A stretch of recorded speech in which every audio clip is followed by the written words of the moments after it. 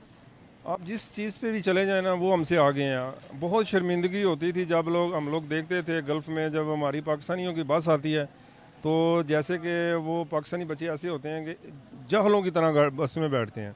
उनके लोग जो हैं, बच्चे हैं, वो बिल्कुल आराम से लाइन बनाकर फिर जाते हैं। शुरू से वो लोग जो हैं एक सिस्टम में काम करते हैं, तो हम लोग बहुत पीछे हैं। तो व्यूवर्स, ये थी हमारी आज की वीडियो। आपने जानी पाकिस्तानी अवाम की राय। आपको कुछ काउंटर करना हो एज यूजुअल आप कमेंट सेक्शन में बता सकते हैं। अगर अभी तक आपने मेरे चैनल को सब्सक्राइब नहीं किया तो काइंडली मेरे चैनल को लाइक, सब्सक्राइब और कमेंट शेयर करना ना भूलें। अभी इस प्रोग्राम को इधर ही एंड करती हूँ। कल फिर से मुलाकात होगी एक नए हॉट टॉपिक के साथ। तब तक के लिए खुदा हाफिज़। अरे भाई, वो सब्सक्राइब और लाइक से याद आया कि भाई मेरा भी चैनल है, सब्सक्राइब और लाइक कर दिया कीजिए। आप लोग भूल जाते हैं, आप लोग वीडियो देख के निकल लेते हैं लाइक सब्सक्राइब नहीं करते तो भैया लाइक एंड सब्सक्राइब ज़रूर कीजिए, क्योंकि मैं करता हूँ फैक्ट्स का काउंटर एनकाउंटर। मैं लाता हूँ एनकाउंटर जो फैक्ट्स के और फिगर्स के साथ। बाकी जो उन्होंने कही कि हिंदुओं की बात की जी, वो बड़े ईमानदार हैं, और वो जो कही कि बच्चे लाइन में लग के जाते, जी ये हमारे संस्कार हैं, और ये संस्कार आज के नहीं है, ये हज़ारों साल पुराने संस्कार हैं। समझ रहे हैं? ये संस्कार हज़ारों साल पुराने हमारे सनातन के हैं, इसीलिए आज आपको उसकी झलक दिखती है। तो हम अपने संस्कार नहीं भूलते। दूसरी चीज़, आपने कहा कि जी ईमानदार होते हैं, ये होते हैं, बिल्कुल होते हैं, क्योंकि ये भी हमारे संस्कार हैं। मैं नहीं कह रहा कि 100 में से 100 ईमानदार है, लेकिन 100 में से 90 ज़रूर ईमानदार है। ये बात पक्की है। दूसरी बात, पाकिस्तानी सिर्फ बेईमान नहीं है। अच्छा, मैं फिर क्लियर करूँ, ये सारे पाकिस्तानियों के लिए नहीं कह रहा हूँ, लेकिन मैक्सिमम पाकिस्तानियों के लिए कह रहा हूँ। पाकिस्तानी बेईमान हैं, लालची हैं, सब कुछ है, इसके अलावा रेडिकलाइज्ड हैं। वो मजहब को लेके इतना ज्यादा रेडिकलाइज्ड हैं कि पढ़ा लिखा होने के बावजूद भी वो कुछ सुनना पसंद नहीं करते। वो क्रिटिसिज्म सुनना नहीं पसंद करते। वो सवाल कोई उठा दे, वो पूछ दे कि सवाल ऐसा क्यों है, वो पसंद नहीं करते। दिक्कत यहां पर है, वो दिक्कत हमारे में नहीं। आप सवाल उठाओगे, हम उसका जवाब ढूंढने की कोशिश करेंगे। हम उसके लिए रेडिकलाइज्ड होके आपको काट नहीं देंगे, सर तन से जुदा नहीं कर देंगे, या आपको बुरा भला नहीं कहेंगे। हम उस वजह को तलाशेंगे कि ऐसी बात क्यों आई है, हम उसका जवाब देने की कोशिश करेंगे, और लॉजिकल जवाब। अब कल को मैं देख रहा था, एक आध रिएक्शन चैनल वाले कह रहे थे, किसी ने क्लिप भेजी मुझे कि भाई हमारे मजहब में लिखा है कि कन्वर्जन है, कन्वर्जन कराना है, ये करना है, वो हमारे मजहब में, हम उसको फॉलो करेंगे। अच्छा, कल को अगर मेरे धर्म में लिख दिया जाए कि किसी ने आपको गाली दी तो आप उसका गला काट देना, हमारे धर्म में ये रूल बना दिया जाए, मान लो बहुत पहले, तो क्या हम उस रूल को फॉलो करें? क्या उस रूल को सही कहा जाएगा? हम नहीं करेंगे। अगर किसी ने कहा कि वेद के मंत्र जाते ही शूद्रों के कान में शीशा डाल दिया जाए, आज डाला जाता है क्या? नहीं होता है ना। हमने उसको बदल दिया, हमने कहा कि नहीं, यह गलत है।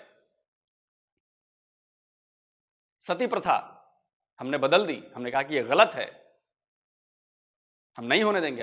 अब इस वक्त की जरूरत नहीं है, हम नहीं करने देंगे। तो टाइम के साथ चीजें बदली जाती हैं, और यह जरूरी नहीं है कि जो चीज आज से 1400 साल पहले लिख दी गई है वो आज भी उस कॉन्टेक्स्ट में सही हो। आज के लिए उसकी जरूरत हो सकता है ना हो, लेकिन आप चूंकि रेडिकलाइज्ड हैं तो आप ये मानने को तैयार नहीं। आप मेरी बात समझो, क्या आज मैं पाकिस्तान में एज ए हिंदू, क्या वहां पर आकर कन्वर्जन का काम, अगर मेरे धर्म में लिख दिया गया कि जी हिंदू लोग कन्वर्ट करा सकते हैं, हालांकि ये पॉसिबल नहीं है क्योंकि हमारे यहां कन्वर्जन का कोई कॉन्सेप्ट ही नहीं है, कोई कॉन्सेप्ट नहीं है। आप हिंदू बस पैदा हो सकते हैं, आप कन्वर्ट होके कन्वर्ट नहीं हो सकते आप हिंदुइज्म में। आप हिंदू तौर तरीके अपना सकते हैं, आप खुद को हिंदू कह सकते हैं, हमें कोई एतराज नहीं है, आप कहिए। लेकिन आप जो होता ना कि ये सनातनी है, ये हिंदू है, आप ये पैदा होकर ही हो सकते हैं, कन्वर्ट होकर नहीं हो सकते, ये क्लियर है बिल्कुल। तो हमारे में तो कॉन्सेप्ट ही नहीं है। तो क्या मैं पाकिस्तान में आकर अगर अपना धर्म का प्रचार करूं और लोगों को कन्वर्ट करने के लिए बातें कहूं, अच्छी अच्छी बातें कहूं, ये करूं, तो क्या अलाउ करेगा कोई मुझे पाकिस्तान में? मेरी लिंचिंग हो जाएगी। आप जस्ट इसको सोचिए कि मैं तो कहूंगा कि मेरे साथ सही है क्योंकि मेरे धर्म में लिखा है, ये तो मेरे रूल बुक में लिखा है, तो मैं तो बिल्कुल सही कर रहा हूं। आप मेरी बात ध्यान से सुनिए और समझिए कि मैं क्या कह रहा हूं। रही बात सऊदी अरब की, तो मैंने तो बताया था कि लफड़ा होने वाला, और लफड़ा हो गया।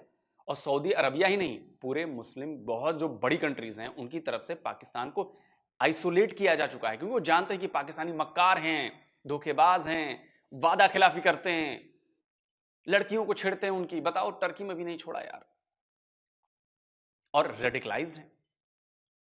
ये सबसे बड़ी प्रॉब्लम है। कमेंट में आप जरूर बताएं। जल्दी मिलता हूं एक और नए वीडियो के साथ। नमस्कार, जय हिंद।